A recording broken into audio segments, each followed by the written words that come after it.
Notre Dame recruiting has been rolling lately, and this might be their best shot yet at finishing with the top 5 class under Marcus Freeman. But who do they still need to land to make it happen? And which current commitments are climbing up the rankings? Brian Smith and I break it all down, coming up next.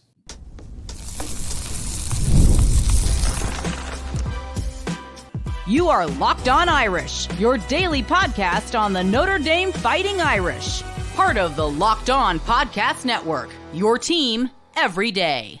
Hello and welcome in. This is Locked On Irish, your daily Notre Dame podcast. I'm your host, Tyler Wojak. I'm a Notre Dame alum and producer at Fox Sports. And thank you for making this your first watch or listen of the day on Thursday, May 22nd. I appreciate you being here. And I would also really appreciate it if you took a quick second to subscribe on YouTube or wherever you are listening to the podcast. Today's episode is brought to you by FanDuel. Right now, new customers can get $200 in bonus bets when your first $5 bet wins. And today, we got Locked On recruiting insider Brian Smith on the show, and we are diving into everything you need to know about Notre Dame's 2026 recruiting class. He just dropped his updated quarterback and running back rankings, and 3 Notre Dame commits made the cut. We'll also get the latest on top targets like Kadon Finley, Braden Robinson, and Joey O'Brien, and we'll wrap things up by breaking down what it's going to take for Marcus Freeman to lock in a top 5 class. Let's get into it. All right, I'm joined now by Locked On recruiting insider Brian Smith, and I want to start with a name that we haven't really talked about much lately because he committed so long ago. You recently released your top 12 quarterbacks in the 2026 class, and you had Notre Dame commit Noah Grubbs at number 10. Just take us through your evaluation of Grubbs and why you slotted him there. First off, it's just accuracy. I've seen him play 7-on-7 like 3 times. I've seen him at Future 50. I've seen him at Elite 11. I've lost track of how many times I've seen him play, and it's always the same thing. He's very accurate. At the Future 50 event last year, which is invite only, the top kids in the country down in Bradenton, he won the accuracy challenge. If you ask any NFL quarterback coach, that's going to be either number 1 or number 2 on the board. Arm strength will come in there pretty quick too, but if you're not accurate, you don't have a chance. Second, he processes. He understands things a little bit more than a lot of kids his age do. And playing at Lake Mary High School helps. They've always had a really good staff, and he plays against top competition. All those things combined make him a really good prospect. And then on top of it, for whatever reason, something hit him, and he decided he was just going to get really serious about working out and his diet. He dropped about 20 pounds or so, and he looks phenomenal. So he's from head to toe, physically and literally, just like incredibly toned into like what you have to do to be a big time quarterback. Those are the guys that end up going to the NFL quite often. So it just depends on him processing even more, understanding post-snap reads at the next level. He could be an NFL guy. So I take it you're not that concerned about how he looked in his spring game because those highlights were going around. Some Notre Dame fans were getting a little bit concerned, but also he was getting pressured every single snap. His offensive line was not doing him any favors in that game. And also it's essentially a scrimmage. That's First Academy. They have about 15 to 20 Division I defensive players and offensive players combined. They had no chance in that game before it ever started. So I knew that wasn't going to work. And Noah had told me the offensive line was the biggest concern coming into the year. And I didn't say anything to him, but like every kid, First Academy on the D line's going power forward. Good luck. So that's just not going to work. And on top of that, the kid that got the 2 picks, Odom, he's a kid that's going to skyrocket in the rankings, and both those were just great plays. John Garcia Jr. was at that game, and he's like, it wasn't on Grubbs. He goes, that kid's just really good. We're going to have to move him way up in the rankings. He still had a few big-time throws where he got smoked too. So at Notre Dame, is he going to have that much pressure? No. Notre Dame's got a top 10 line on an average year, top 5 most. So I'm not worried about that at all. I feel like that talent disparity certainly came through watching the game back. But yeah, I wasn't that concerned about it. I figured I should ask you. But moving over to running back, you have Notre Dame commit Javian Osborne ranked number 2 and Jonas Walton at number 6. What separates Osborne from the rest of the pack? His speed and his vision and all those things are great. But I speak with him pretty regularly through X, and I was talking to him about his game. I said, what do you think you do best? And he was going through stuff. And I've never, ever had a kid say that they really take pride in their blocking and they're an all-American running back. Like he went out of his way to bring it up. And I'm like, holy cow, that's very rare. And I saw him at the Under Armour event back in January. He was consistent. He's tremendous as a receiver, very competitive. And the last thing is he told me about a play and he even sent me the film unsolicited of him getting stopped on the 1 yard line in a big game. Might have even been their playoff game. Like it fuels him. I'm not saying he's got Jordan traits. That's different level, but he's really salty about what happened and he's very motivated. When kids have his kind of physical traits and you add in the vision and then you add in that motivation, there's really no reason to see him not playing early. And by the way, pass protection is why a lot of freshman running backs don't play. I expect him to hit the field a little earlier than some others. Now he's got to walk into a loaded running back room at Notre Dame, but if he got forced into action, he'll be able to be a 3-down back as a freshman. That is incredibly rare. That's a big reason why Aeneas Williams was able to get on the field as a true freshman when he had guys like Jadarian Price and Jeremiah Love in front of him, because Williams was not afraid to pass block. And I think you could say the same thing about Jonez Walton. He's not afraid to stick his nose in there and make some blocks. So how would you describe the stylistic differences between Osborne and Walton? I was at Walton's practice the other day. He doesn't live that far from me, and I'd never seen him live. First things first, he's not 200 pounds. He's 212. He's a big dude. His legs look like a 25-year-old's that's going to the Olympics to lift. Like, it's insane how big his legs are. So good luck to anybody that wants to try to take him head on. That's not a good time. Secondarily, kind of like Osborne, he really likes to block. They were going through drills. I'm standing right behind him, and he took it serious. Most elite running backs, they don't care about that stuff. He caught the ball well. He ran routes well, all that stuff. And on top of it, he just ran 10.64 in the 100 meters. Those are all great traits to put in a 212-pound frame with legs that look like tree trunks. So I would say he's downhill a little bit more, but he still has similar speed. He needs to translate it this season. He's gotten faster. I need to see it on the gridiron. If he does, he'll be top 5 in my rankings postseason. But good Lord, he has all the things you're looking at to be a power running back at the college level, maybe even more. For a comparison, way back, he's a little bit like Rodney Culver that played at Notre Dame. For some of those, you might remember him. But great kid, very conscientious. His second pick was probably Stanford. So you get the idea that academics were also important. We'll stay on the skill positions. Notre Dame is firmly in the mix for 2 explosive Texas wide receivers, Kadon Finley and Braden Robinson.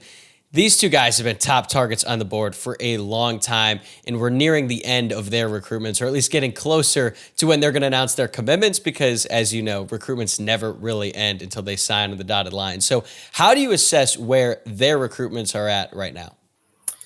I think it's kind of a synopsis of what I was just talking to a friend of mine about. A lot of kids are waiting now a little bit longer because of NIL and stuff. There aren't very many early commitments. I think next year especially, you'll see fewer schools want those early visits. You're going to see everybody wanting the last one or the next to last one. This is just par for the course. And Auburn and Georgia just had big weekends. Neither team got a single commitment. I mean, Auburn and Georgia. So that kind of puts it in perspective. So I'm not worried about the commitment thing, but they're also going against elite teams. I mean, Texas wants Finley. That kind of speaks for itself. I don't know if Ohio State is still involved with Braden, but Miami's the other competition. And they're pitching, hey, look what we've done with our slot receivers, and our receivers went to the draft last year. So both of those recruitments are really hard. They could win either, win both, or lose them. But I wouldn't be surprised with anything. That's elite competition. Do you have a preference between the 2? Do you think one is significantly better than the other? They're totally different players. You really can't compare them. I saw Braden coming out of 8th grade. I knew right then that I would take him. He was like the fastest guy at a 7-on-7 tournament as an 8th grader. It was insane. But Kadon, I haven't seen him live. He's just a guy that always makes the catch. He has a lot of great house in his game, very similar, and he's got tremendous hands. He's got probably better speed than most give him credit for, but Braden is shot out of a cannon. Like, he is just electric. He could give up football and go run track in college. So it just depends on what you want. They're totally different. So wide receivers coach Mike Brown has targeted a lot of smaller, shiftier receivers in this class. Both of Notre Dame's current commits, Dylan Fajon and Bubba Frazier, are under 6 feet. Same with Braden Robinson, who's about 5'8", and another top target, Cohen Brown. Even Finley, who's bigger than the rest of these guys, he's only listed at 6'1". So do you think that's intentional, or just kind of how the board played out? It's twofold. They needed more shifty guys to make plays in space, because after Faison leaves, how many do you have? But they're bringing in his brother. Obviously, the other kid from Georgia, Bubba's can just fly. He's shifty. and they're going to try to run more screens and do things where they just create big plays. The Anderson kid it's at LSU is a great example. He had 61 catches last year. He had transferred from Bama, didn't know the system, comes in and kills it. If you're that shifty, they'll just give you very simple plays and it'll work out quite well. So that's one part. And the other is it is not a good year for big receivers in the high school ranks. So Notre Dame recently offered Devin Fitzgerald, the son of Larry Fitzgerald. He is more of a big-bodied receiver. He's not 6'4", 6'5". He's more like 6'2". But is he the type of player who could round out this receiver class and bring some much-needed size to the mix at boundary receiver? It's possible. I don't think he's super explosive, but he's got great hands and just really good hand-eye coordination. When it comes to the jump point, I went and watched his film again. He's a good player. I just don't think he's unbelievably explosive at this point. And I haven't met him, haven't seen him run or anything like that. But based on who his father is, I'm guessing his training's been a little bit more advanced than some others. So I don't know how much more gas in the tank he has. The only thing he's missing is just home run speed. I'm surprised he's not ranked a little higher, too, because of who his dad is, who's, by the way, one of my all-time favorite players. But it is what it is. Could he be that final guy? He possibly could, but I think what Notre Dame fans want is an impact boundary receiver. Just real quick, zero chance that's happening. There isn't one. There isn't one on the board. Those two guys that are impact possible boundary receivers are both going to Ohio State. I know you're shocked by that, but they're both at Mater Dei. They could both play any of the spots, and they're both committed to the Buckeyes. I think those two and a couple others could play boundary, but again, it's a really bad year for that. There's a lot of high upside guys, like a Brian Williams Jr., who they've got lined up for a visit, but they're all raw and need a lot of technical work. Notre Dame's probably going to be in the portal again for another boundary after this year.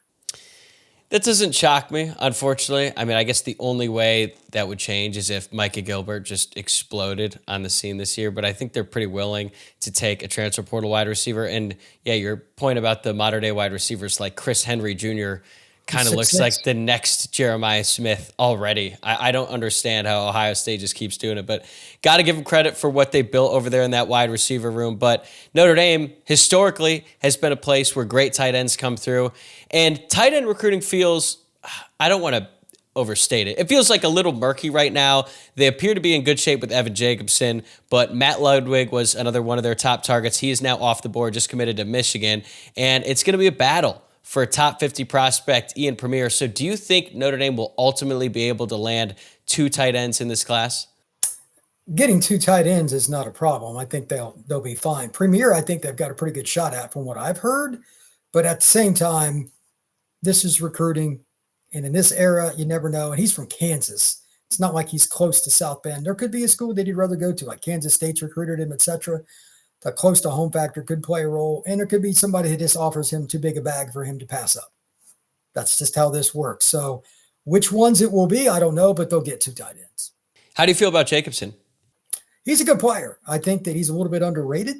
Being from Iowa does not help him. There are negative 500 recruiting analysts in the state of Iowa. That's just not where you're going to live. And then Premier's in Kansas. So that doesn't help him either. But at the same time, they're still recognized, like Auburn recruited Jacobson, et cetera. That's a good sign when Southern schools go after kids from Kansas and Iowa and stuff like that. That's a good sign. But I think he's a guy that can be an inline blocker and can play outside a little bit too. But they need a power blocker in this class. He would fit the bill. Brian is going to be right back here with us in a second to break down Notre Dame's latest commitments on the defensive side of the ball. Plus, he provides some key updates about where things stand with top targets like four-star defensive back Joey O'Brien. But first, I want to tell you about this awesome new promotion courtesy of our friends at FanDuel. The NBA playoffs are in full swing, and every night delivers highlight-worthy performances, major momentum shifts, and can't-miss moments. Whether it's a game-winning shot or a breakout player, there has never been a better time to get on the action. FanDuel makes it easy to stay in the game before tip-off and live. With player props, performance trends, and same-game parlays, fans have more ways than ever to play smart and win big. Jalen Brunson has been unstoppable this postseason, and you can back him up by betting his over in points, rebounds, or assists. Plus, after the game tips off, you can even combine live prop bets into same-game parlays for a chance to win big. All right, here is my pick for the night. We got Game 2, Western Conference Finals, T-Wolves going up against the Oklahoma City Thunder. The Thunder kind of ran away with it in Game 1, and I was on the T-Wolves, but guess what? I'm doubling down on the T-Wolves in game 2. I got the T-Wolves to cover plus 7.5. That's what you can get it on FanDuel right now. I think they're going to cover that in game 2. If you're new to FanDuel, it is a perfect time to sign up. Head to FanDuel.com and place your first $5 bet. And if it wins, you will get $200 in bonus bets. Make every moment more with FanDuel, an official sports betting partner of the NBA. Switching over to the defense, Notre Dame has prioritized several high upside defensive tackles. They landed a commitment from Tiki Hola. We have not talked since they scored that commitment. They're also in the mix for Elijah Golden, Vallejo. They're also in the mix for Mikhail Blade, although he projects more as an edge rusher. So let's start with Hola here. How does he stack up compared to the other defensive linemen that they have currently committed and the guys that they're still going after? Tiki is just over 300 pounds now, and he's probably going to be a nose 3-tech, can play either, and he's just incredibly strong. He's a point of attack guy. Like in the game against Ohio State, Notre Dame obviously missed Riley Mills, but they were run over. This is why they're recruiting the way they are. They just didn't have the players. So they need more size. Tiki is that guy. Now, does he fit the role of some other players they've recruited somewhat recently? Yeah, but he's probably a better athlete. He's just not a natural pass rusher. He's a stuffer. He's a guy that's probably going to have to learn some more technique to be a better pass rusher. But when he puts his hands on you, you're not going to move him. So 3rd down and short, 1st and 10 runs, stuff like that, his value is really, really in that category. Another player whose value has just skyrocketed recently is Alistair Vallejo from Texas. A few months ago, I don't think anyone even knew who he was, and then the offers started pouring in, Notre Dame being one of those schools. Now 24/7 Sports has him just outside the top 200 prospects nationally, and he was not ranked at the start of this year. So what do you know about his meteoric rise, and how is it happening this way? The school he's from is one of those you don't go to if you're a scout.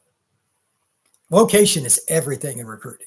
It is everything. These schools want to send their coaches to the elite programs in and out, as cheap as they can do it. He lives on the other side of Austin from where Tiki lives. They're real close friends, by the way. I'm not sure if I'd ever heard of it.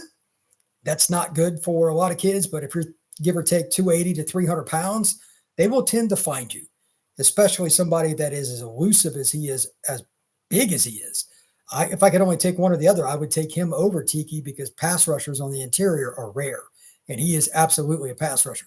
Michigan wants him too, so among other things, that's a sign. I think they know a thing or two about defensive linemen based on recent history. So great looking prospect. Notre Dame's probably in a battle with Michigan. I'm guessing some other schools too, because I don't know the kid personally, but his film's really good. I'm surprised somebody didn't catch it earlier, but then again, like I said, he's not from a prominent program. Yeah, especially in a big state like Texas too. Like there's so many other high school programs that coaches are going to look to first that sometimes some things slip through the cracks. But Notre Dame also added another linebacker commit recently, Jacoby Clapper. Now they have 2 on the board with Thomas Davis Jr., who has been committed for a really long time, but his dad is a Georgia legacy. Georgia just offered him, so we'll see how that plays out. But let's start with Clapper. What is your read on his game? Because he plays for a big-time program in Cincinnati, St. Xavier. Even though they've had a couple down years lately, it feels like Notre Dame really likes having a presence in Cincinnati.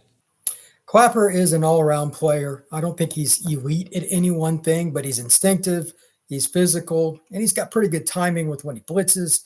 So they can use him in their packages similar to what you saw last year. He plays downhill off the edge quite a bit for St. X. And let's be honest, Notre Dame's going to blitz. They were top 5 in the country, I think, in blitzing last year.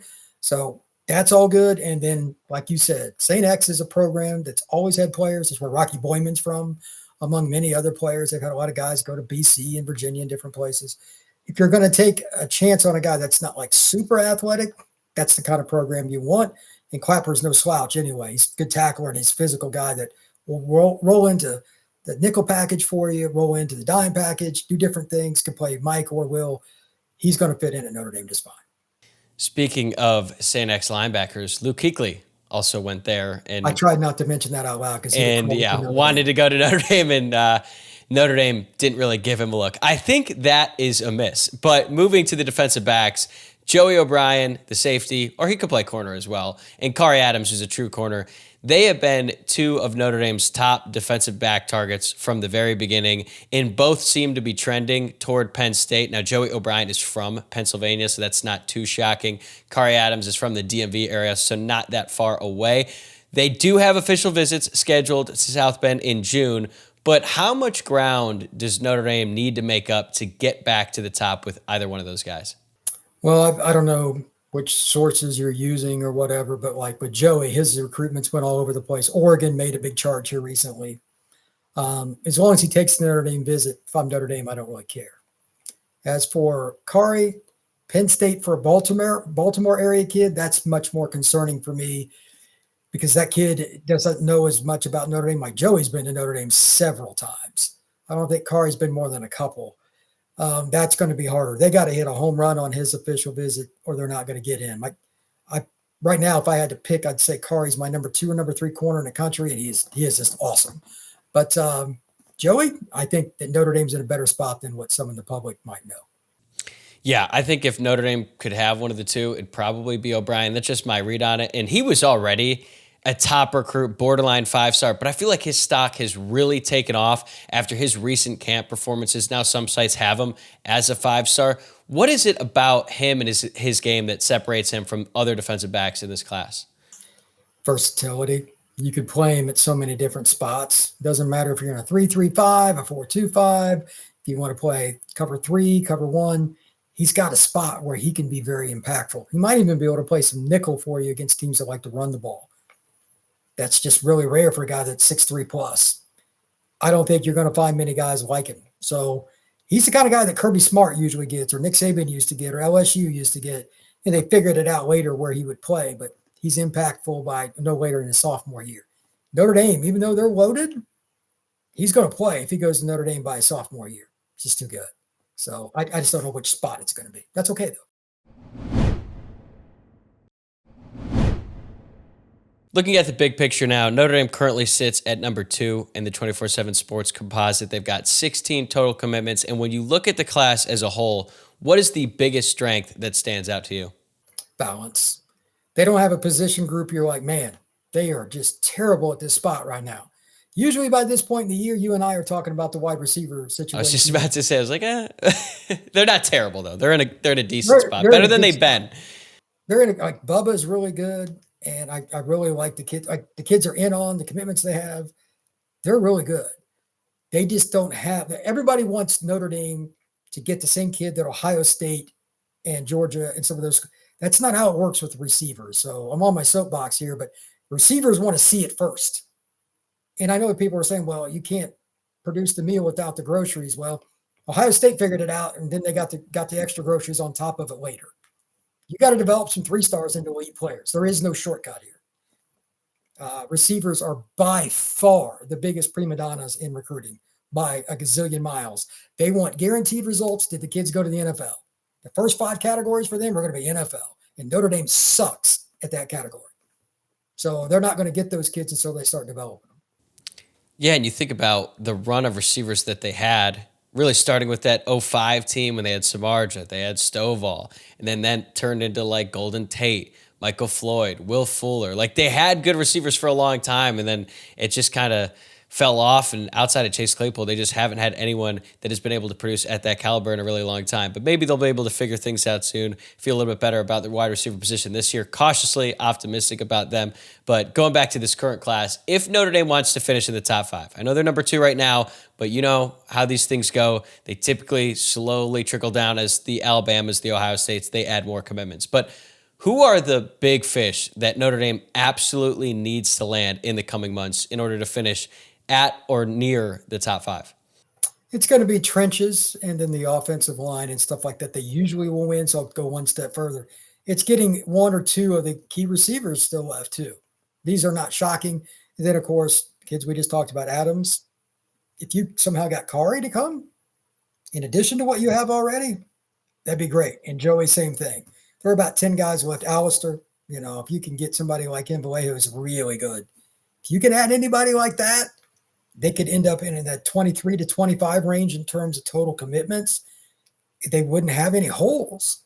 So I think this is the most balanced class Notre Dame has had in a very long time. My only question is how far do they want to go numbers wise? Because with the new rule with 105, we don't have anything to go by. And I know Marcus has mentioned, we're probably going to hover around 95. But if the right guy is still there, you're at 96. That's how this works. Like D lineman at the end, if there's, Vallejo's going to go all the way to signing day. I don't think he is. But if he wanted to come on signing day, you take that kid. So they could end up with the top 3 class. Just got to hit the lineman, get a receiver or DB2, and they should be fine. It's funny looking at the rankings and seeing USC at number 1 with Chad Bowden. They have 27 current commits right now, although only 3 more blue chip prospects than Notre Dame, and then Notre Dame is right there at number 2. And as Notre Dame fans know, when Chad Bowden was around, they like to stack the class early and then just try to hang on late. Last year, it didn't work out quite as well because they lost Deuce Knight, they lost Ivan Taylor. But when you compare that to this current recruiting run that they've been on, where they've added 9 commitments since the start of April, it feels like a little bit more sustainable this time around. So how would you compare this current recruiting run and the way that Notre Dame has structured this class as a whole compared to previous seasons under Marcus Freeman? Biggest difference has been the influence on recruiting defensive linemen. I kind of touched on that earlier. I know somebody from Notre Dame mentioned, we knew we had to get more D linemen and start really building with size. So that's part of it. And I think they were a little more patient in some of the kids they went after. They went after some kids they probably are going to have to work a little harder to get. It's just effort. That's not anything good or bad about Chad. It's just like as a staff, they're after some kids that don't always come from the most traditionally friendly Notre Dame high schools. And if you're going to win at an elite level, you got to take some kids that aren't going to be the 1420 SAT in your basic sociology class. That's reality. And they're taking some of those kids. So those are the 2 biggest things that I've noticed. They should end with 5 or 6 D linemen that are all very good. When's the last time Notre Dame did that? You know what I mean? It's been a minute. So Notre Dame is trending in the right direction for priority in terms of what their needs are. And they're taking kids that are going to be very motivated. That's how you win in college football. I think you'd have to go back to the class when they had like Julian Agora, Khalid Kareem, and it's been a while. But that group is what led them to the college football playoff in 2018. So hopefully they're able to close on that position group here. Okay, last one I have for you today. If you were running Notre Dame's recruiting board for the rest of the cycle, what is one under the radar name that you would go all in on? Maybe it's someone we've already talked about that isn't getting quite the hype that you feel that they deserve, or just fans aren't talking about nearly enough. It doesn't necessarily have to be this specific guy because he has taken a visit. But I mentioned Brian Williams Jr. from Wake Marriott's teammate, obviously, of Notre Dame's quarterback commitment, and Noah Grubb's a good guy. But they need a 6'3" or 6'4" guy, even if he's a project. I went and looked at the rankings going through just like nationally before the show. It is a crap year for big receivers. It just really is. So there's got to be somebody that you can do that with. And Brown's a good receiver coach. Like he knows and understands development. He did it at Cincinnati. They were not getting 4- and 5-star guys across the board there. Okay. They developed as well as anybody. So there's got to be a kid somewhere like that. Maybe it's Brian, maybe it's somebody else, but at least 1 6'3" receiver minimum in this class. All right, Brian, this has been great. As always, be sure to check out his podcast, The Portal, that he does for us here at the Locked On Podcast Network. It is always a great watch or listen, but especially this time of year when recruiting is all the talk in college football. We're coming up on a huge month for official visits, not just for Notre Dame, but for all the programs across college football. So appreciate the time as always, man. Take care. Thank you very much. That's a wrap for this episode. Thanks again for making Locked On Irish your first watch or listen of the day. I'm going to be right back here tomorrow morning with another Top 5 Friday, so make sure you tune into that. And before you head out, please subscribe on YouTube or wherever you are listening to the podcast. And if you enjoyed today's show, please give this video a like if you're watching on YouTube, or rate the podcast 5 stars and leave a review. Have a great day, everybody. I'll see you tomorrow.